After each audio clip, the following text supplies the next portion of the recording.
Olá! Agora eu vou colocar uma pessoa para segurar aqui meu vídeo.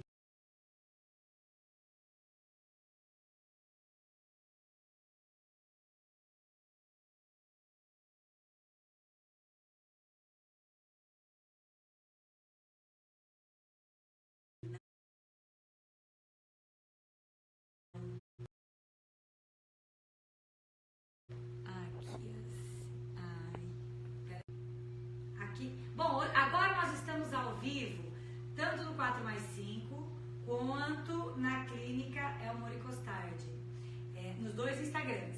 Nós estamos aqui hoje para falar sobre meningite.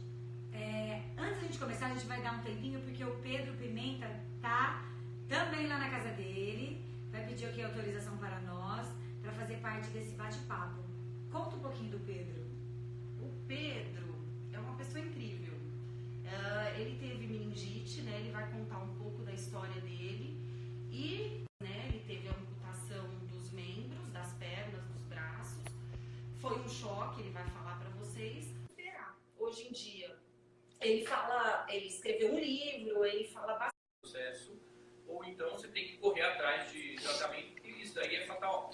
Você pode pagar. Pedro, você foi a pessoa que teve a meningite. Como é que foi? Que sintomas você teve? O que você sentiu? Bom, primeiramente, boa tarde aí para todo mundo que tá assistindo, para vocês aí aonde está na clínica aí. Vocês estão? Estamos na clínica. Legal, bacana. Então, na verdade, há diferentes tipos de meningite, né? Acho que o doutor pode falar com mais propriedade sobre isso. Tem a meningite viral, tem meningite bacteriana. Ela pode desencadear em um choque séptico, né? Em sepsis, que foi o meu caso. Então, no começo, os sintomas são muito brandos, né? Só que rapidamente eles vão piorando de forma intensa. E aí, infelizmente, se você tiver ali com o sistema imunológico mais fraco e mais suscetível a um tipo de infecção como essa, pode transformar numa sepsis, num choque séptico, que foi o que aconteceu comigo. Então, na hora do almoço, eu comecei a vomitar, eu comecei a sentir dores e assim, muito fraco mesmo, né? Como se fosse quase um sintoma de dengue. Eu nunca tive, mas pelo que eu ouço, os relatos de dores terríveis, e de cabeça na perna e tudo. E aí já na parte da noite eu já estava em estado de choque séptico já. Então foram poucas horas entre os primeiros sintomas e já uma situação onde é um caminho quase sem volta, uma vez que você desenvolve sepsis, né? Mas vem cá uma coisa, doía, você sentia dor no corpo? Como se fosse uma dengue, você falou. E aí você fez o quê? Você foi para o hospital? Então, como várias pessoas, a gente acaba indo para o hospital, né? Eu não sou médico, eu tenho muitos médicos na família, ainda bem. A minha cunhada, aliás, estava lá com meu irmão.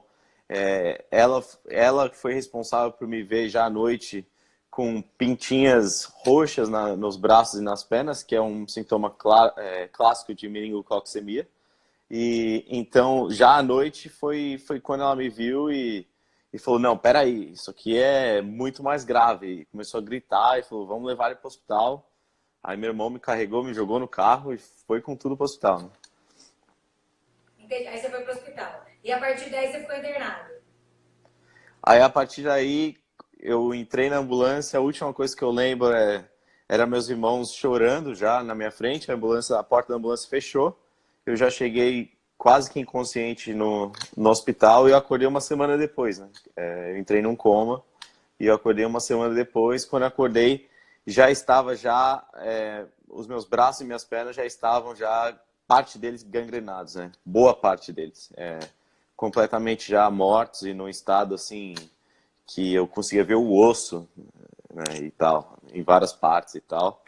E sem saber o que estava acontecendo, nunca tinha ouvido falar em meningite, meningococcemia. E aí, quando eu acordei do coma, né, demora pra gente voltar, né, que as drogas são muito pesadas e tal. Aí eu comecei a entender minha situação e falaram que eu tinha tido uma meningite bacteriana, uma meningococcemia, e eu nunca tinha ouvido falar nisso, né. Não sabia o que era, não sabia o porquê. Ah? Você não tinha tomado vacina? Creio que não, né? Porque eu acabei tendo. Eu não fazia ideia de vacina sobre isso. Infelizmente é uma daquelas coisas, principalmente a gente jovem, né? Que a gente pensa que a gente é Nunca invencível. gente, né? Fala, vou tomar vacina para hepatite, mas o que que é hepatite? Nunca ouvi ninguém no meu ciclo social que teve, então para que que eu vou lá na clínica e tal, e tomar uma agulhada, entendeu? É uma dessas coisas que a gente nem pensa e quando ouve falar, a gente acaba relevando, né? Até acontecer com a gente, tá todo mundo suscetível, né? Infelizmente, até ter algo desse tipo, né? Espero que não, espero que cada vez mais a gente possa prevenir, mas a gente está suscetível a tudo nesse mundo. Ó, e deixa eu te falar, qual foi o nome da meningite que você teve? O tipo da meningite? Eu acho que foi tipo C, mas eu não tenho certeza. Eu acho que nem os médicos sabem direito certinho qual que eu tive, mas eu suspeito de ser o tipo C, mas eu não tenho certeza. Quais são os tipos, Dr. Wagner, que tem? Normalmente as pessoas sentem que sentiu o Pedro, não. Na verdade, assim, o que ele teve foi uma meningite bacteriana, né? Que é de uma evolução muito mais grave, muito mais rápida e que pode potencialmente dar sequela ou matar. Para bacteriana, o que a gente tem de mais frequente, né, na verdade, são 3 tipos de bactérias e uma delas, que é o meningococo, né, que é o que falta C, ela é dividida em pelo menos 5 tipos mais frequentes aqui no Brasil, que é a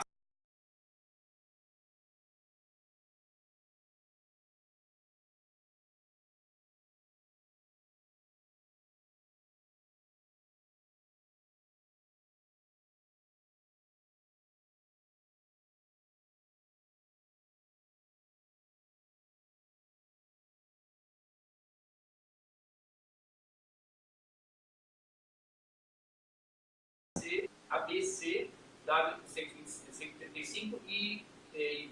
Y. Lembrando que a gente. Quando que você teve a meningite? Qual a sua idade? Eu hoje tenho 27, eu tinha 18, então 2009. 9 anos. A gente não tem a vacinação para meningite no calendário vacinal do governo há muito tempo. Né? E o que a gente tem hoje no governo é a meningite C. Uma questão estatística mesmo Que é que dá mais. É o que dá mais frequente em algumas faixas etárias. Agora, o que ele teve, na verdade, não foi nenhuma meningite, ele teve uma meningococemia. É uma doença que espalha muito rápido pelo corpo, não faz sempre os sintomas clássicos de uma meningite, dor de cabeça, rigidez bucal, isso daí espalha muito rápido, isso faz uma infecção generalizada, cai pressão, dá alteração vascular, então dá choque séptico, então vai fazer queda de pressão, vai fazer êmbolo séptico, vai fazer gangrena em extremidades, isso pode fazer amputação, pode matar por causa de infecção secundária, é muito grave. E vem cá, e qual foi o tratamento, Pedro? O seu tratamento foi no hospital, né? Remédio? Sim, e uma coisa interessante também é que se é uma meningite, né, uma infecção na meninge, igual o doutor falou, você faz um teste de pescoço tá duro, né, você tem aquela dor atrás da cabeça e tal, mas a meningococcemia, ela é diferente, os sintomas são um pouco mais difíceis de pegar, né, doutor? Agora, no meu caso, eu cheguei lá e eles entraram com um antibiótico intravenoso pesado, né, porém, já naquele ponto era muito difícil salvar, né, quando eu cheguei lá, os médicos deram para minha família menos de 1% de chance. Inclusive o meu primo, que é médico, eu tenho cunhadas e tal, muito médico na família. O meu médico foi professor do meu primo, né? E ele falou, olha, sinceramente aqui tá nível impossível, porque a partir de um certo momento dos primeiros sintomas, cada hora que passa diminui enormemente a chance de sobreviver, né? No caso desse. E o próprio corpo começa a ter uma reação autodestrutiva no caso de sepsis, né? Acho que o doutor pode explicar melhor. Então, acelera demais. Passou de um certo ponto, acelera demais. Então, eles me colocaram no hospital com antibiótico, muita adrenalina e noradrenalina, porque já a minha pressão já estava já baixíssima, então eu cheguei lá realmente no estado de que a qualquer minuto eu podia vir a falecer, né? Então, mas foi um tratamento, eles foram muito competentes. Você manteve um tratamento ou não? Eu saí 6 meses depois, né? Foi 6 meses lá dentro tratando, foi difícil. E porque eu fiquei 1 mês sem as amputações, porque eu não tinha como sobreviver a uma cirurgia de 4 amputações, né? Eu estava num estado muito debilitado. E aí 1 mês lá eu acabei pegando uma outra infecção ali hospitalar, que me colocou numa situação que, ó, tem que levar logo para cirurgia, né? E aí foi outra situação de novo, de chances baixíssimas e tal.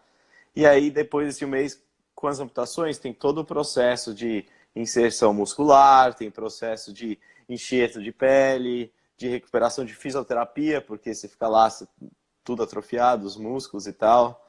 Então, eu fiquei 5 meses e meio hospitalizado, mas uma vez que eu saí com alguns remédios do que eles chamam de dor fantasma, né? Que no caso é um remédio para epilepsia, e alguns outros remedinhos e tal, mas rapidinho, eu mesmo já, até comento isso no livro, eu não recomendo ninguém a fazer isso, mas eu mesmo já dei cabo dos remédios e assim, queria o mais rápido possível ter uma vida normal, onde não precisava de todos os tipos de terapia e remédios e tal. E aí, graças a Deus, eu consegui chegar a esse ponto, mas eu não tive nenhum tipo de, assim, fora as amputações, eu não tive nenhum tipo de sequela que necessitava algum tratamento com remédio, nem nada. E um tratamento para uma pessoa que não chegou a esse grau de lesão? Na verdade, meningite bacteriana tem que ser internação para manutenção de antibiótico para tratar essa bactéria e fazer a manutenção do que está acontecendo de errado no corpo. Então, se de repente teve uma meningite, está com um aumento de pressão intracraniana, tem que fazer medicação para isso. Às vezes tem que sedar, ficar em coma induzido, fazer as medicações para repor líquido, outras medicações relacionadas à pressão. Então, depende do quadro que ele vai apresentar e isso não tem previsão também de saída, né? Tem que ver quanto tempo vai demorar para virar todo o quadro infeccioso e minimizar o risco de sequela ou de morte. E assim, é praticamente impossível descobrir de onde você pegou, né? Porque o meningococo não é uma bactéria rara por aí, né? Não é algo assim... Se eu não me engano, eu trabalho muito com a prevenção aqui nos Estados Unidos, né? Os números dele aqui, se eu não me engano, eu acho que é 15% da população, num período, vai ter essa bactéria, né? Então, é uma bactéria relativamente comum por aí. Ela se transmite da mesma forma que você transmitiria uma gripe pela mucosa, espirro, dividir um copo com alguém, qualquer tipo, né, de troca de muco. Pode ter várias pessoas que não foi manifestado, né? A grande maioria não manifesta. A grande maioria, seu corpo mata ela lá, fica tudo certo. Você nem sabe que você teve a bactéria. A grande maioria. Aliás, a grande maioria das pessoas, creio eu, né, doutor, que a algum ponto da vida vai ter essa bactéria incubada, ela nunca vai se manifestar, você nunca vai saber e vida que segue. Agora, não tem muito um porquê de falar, ó, por que essa pessoa teve. Óbvio que por causa disso, não tem, né? Meu sistema imunológico naquele ano de 2009 estava baixo, porque eu estava fazendo cursinho, eu estava estudando que nem louco, aí eu estava indo na academia, aí de final de semana a gente saía com os amigos, dormia pouco, jogava bola, e não sei o que, dormia pouco, estressado.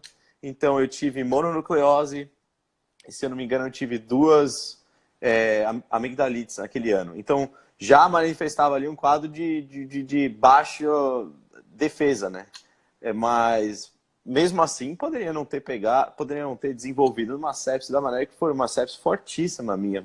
Foi uma das, assim, inclusive o hospital que eu internei virou um estudo de caso, de como que eles conseguiram me resgatar, né, praticamente, porque foi uma sepse fortíssima. Eu era um cara extremamente saudável, eu era um cara que não mexia com droga, não fumava, praticava muito esporte, comia bem, e isso aconteceu. Então, o porquê realmente de que algumas pessoas pegam e outras não, é algo assim meio misterioso, mas com certeza eu estava com um sistema imunológico bem enfraquecido naquele ano. E hoje uma forma de prevenir é a vacina, né? E com certeza é a forma de prevenir, né? É a forma de prevenir, porque você toma vacina, hoje já tem dos 5 sorotipos, você toma vacina, óbvio, nada é 100%, mas joga suas chances lá embaixo de ter alguma coisa desse tipo, você fica tranquilo e vida que segue. É o que eu falo, é o que eu faço, é o que eu falo, né?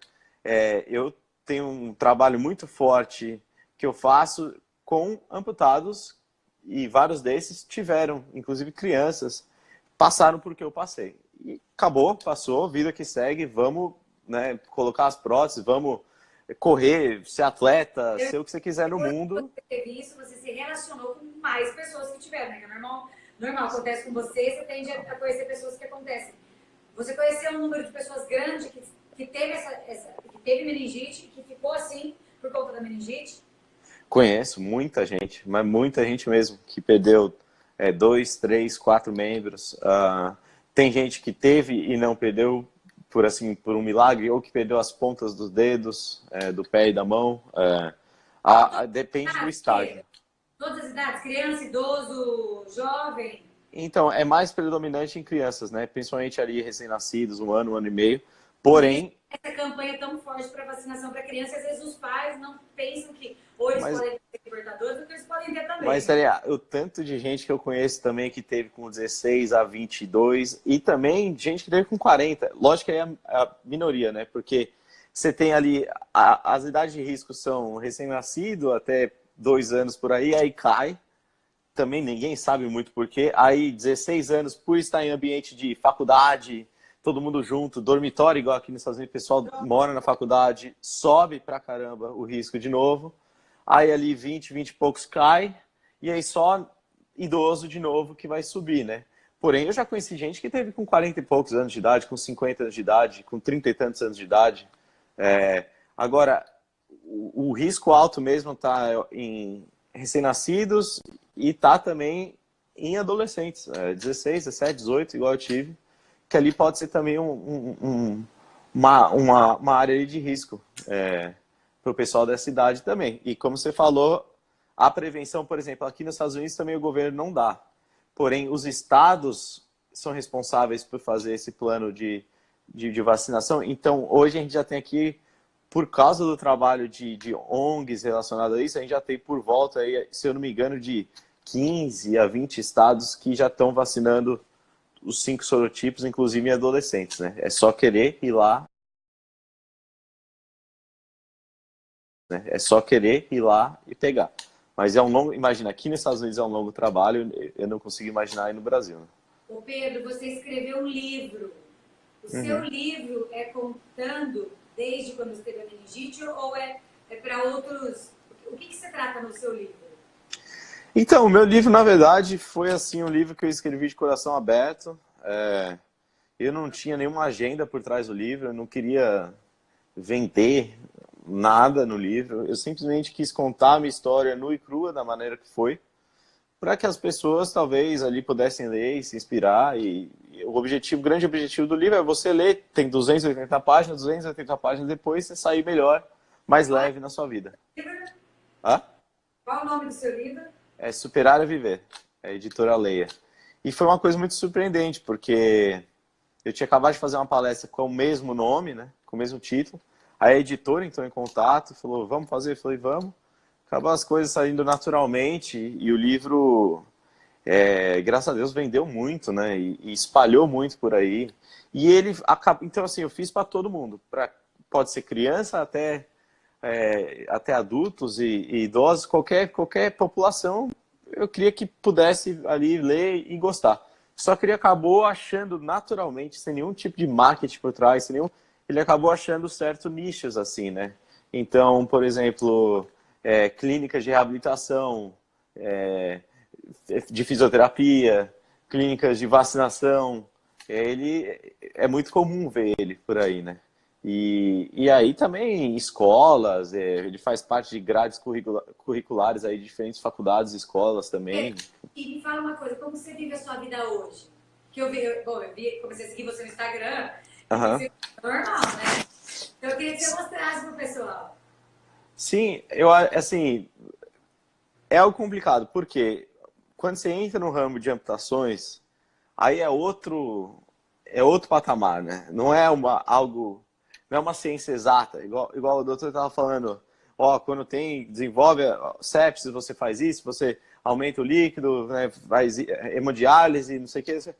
A amputação é outro nível. A amputação é criatividade, é entender quais são as dificuldades, as necessidades do paciente e tentar contornar isso com as próteses ou não, né? Então, cada um tem uma solução. Eu conheço pessoas que são perdendo os 4 membros, que vivem uma vida independente de uma forma completamente diferente da minha. Eu tinha minha filosofia que sempre foi de me adaptar ao mundo e não o mundo ao meu redor. Então, eu peguei minhas próteses e eu uso elas o dia inteiro para tudo. Então, boa parte do meu trabalho eu passo mais ou menos metade do ano viajando. Aeroporto, avião, hotel. Aeroporto, avião, hotel. Então, eu sempre quis não usar uma cadeira de roda e usar minhas próteses e fazer as coisas com minha prótese sem ter que ficar tendo adaptação, porque quando eu chegasse no hotel, sabia que eu ia me ferrar, né? Porque se minha casa tá cheio de adaptações para todo lado, e aí na hora que eu chego no hotel sozinho, como é que eu vou fazer, né? Então eu sempre tive essa mentalidade, que foi uma mentalidade, assim, bem única, né? No ramo, até para alguém que perdeu eu perdi acima dos joelhos, acima dos cotovelos, que é algo que torna muito mais difícil, né? Que você perde o seu joelho, você perde aquele motor, você acaba tendo que ter um joelho protético que não vai te impulsionar para nada. Então, o gasto energético é de 3 a 5 vezes mais. Eu gasto 3 a 5 vezes mais calorias para andar do que eu gastava antes de eu perder as amputações, né? Caramba! Então, tipo, se eu ando 5 quilômetros, é como se eu tivesse andado 15 em gasto calórico, né? E também fadiga muscular. Então, tudo isso fez o meu caso muito único.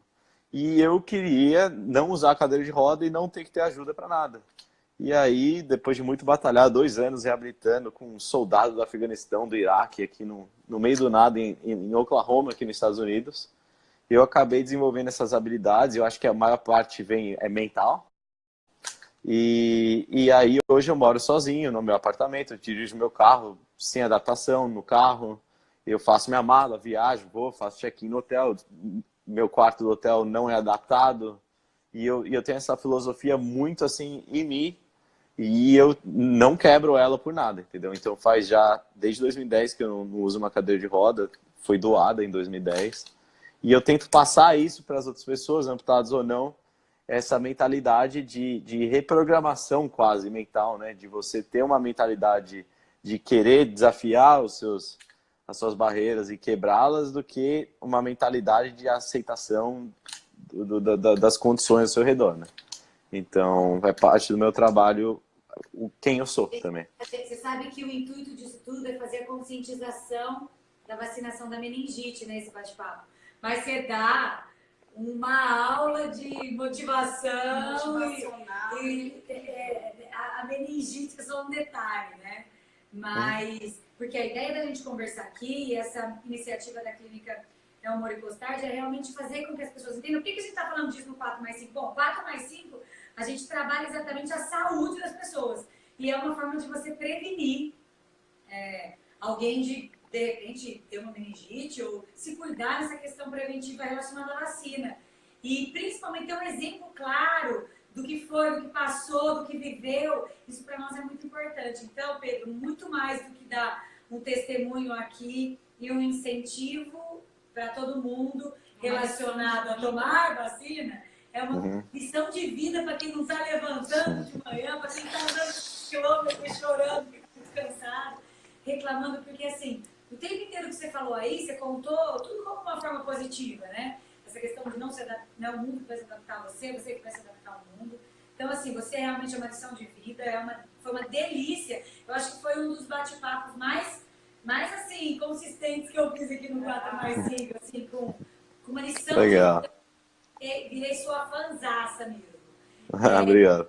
E eu acho que a gente deixa aqui essa mensagem da importância de se prevenir, né? Para evitar, e outra lição de que, seja qual for a circunstância, o negócio é tocar e seguir para frente, né?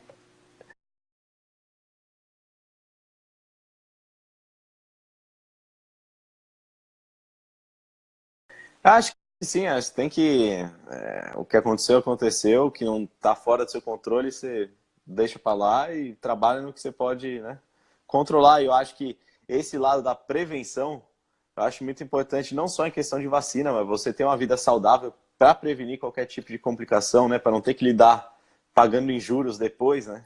Eu acho, é o meu estilo de vida também, comer saudável, fazer exercício físico sempre e vacinar, fazer tudo para que você possa ter uma vida tranquila, sem maiores complicações, né?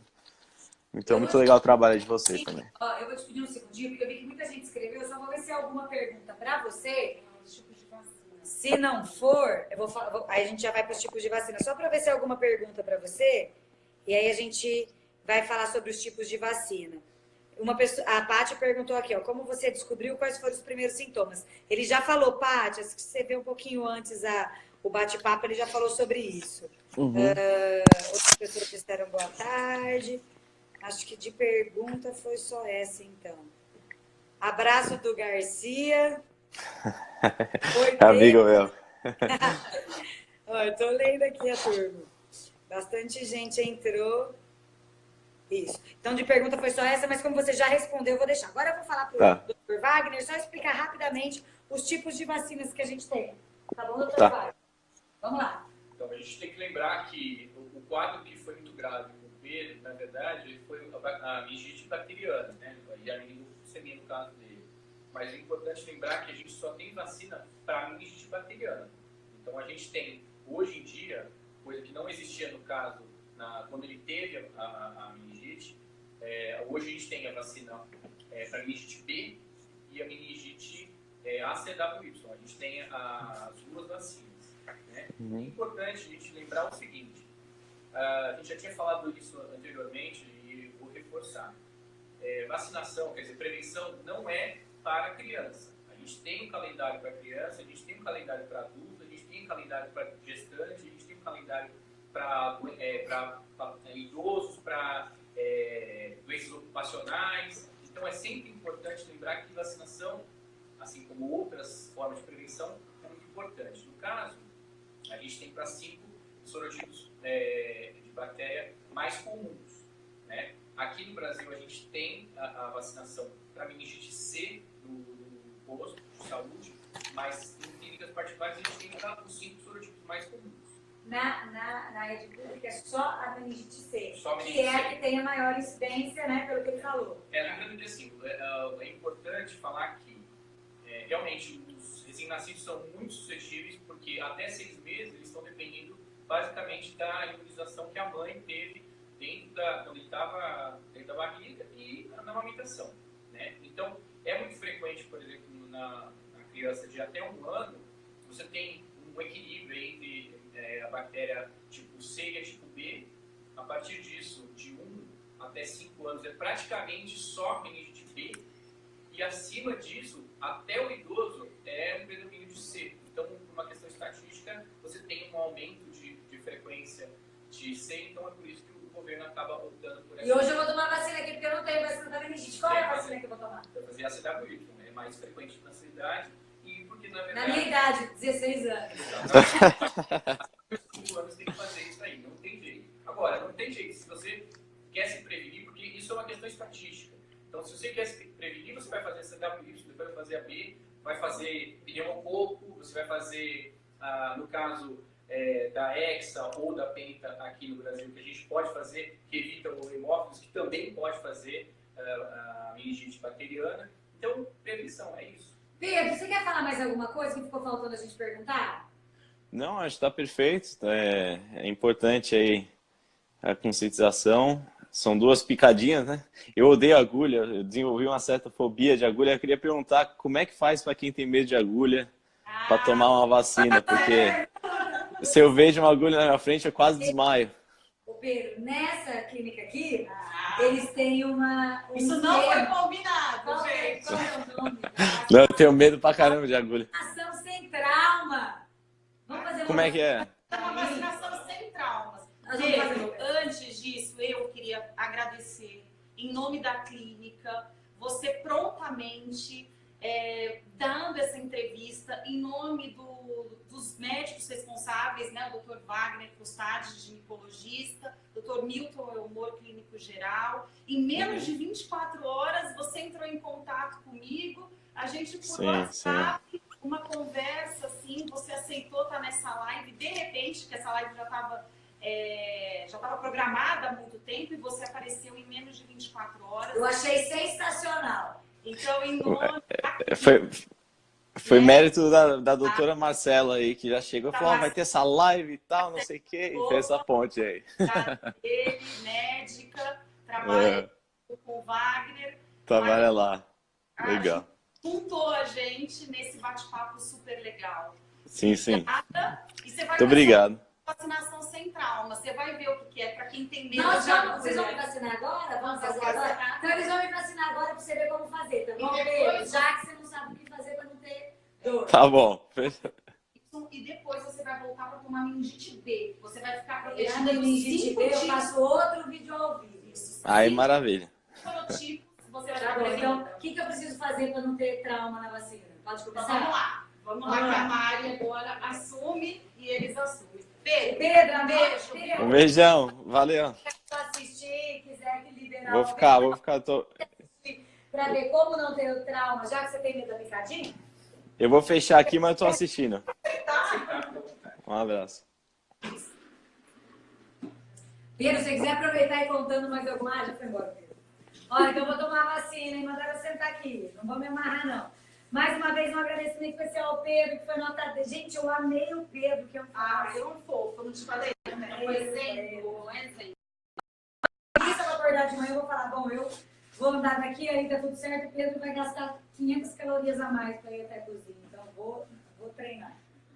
Ó, a gente vai colocar em você esse controle da dor. É um gelinho. Controle da dor, vai vendo. E um dispositivo, tá? Que vai anestesiar o seu braço. Então, a Mari vai colocar e juntos, se você quiser, você vai assistir um filme. Pode pôr o filme pra mim, eu vou assistir. O negócio dinossauro eu já vi com o Caetano.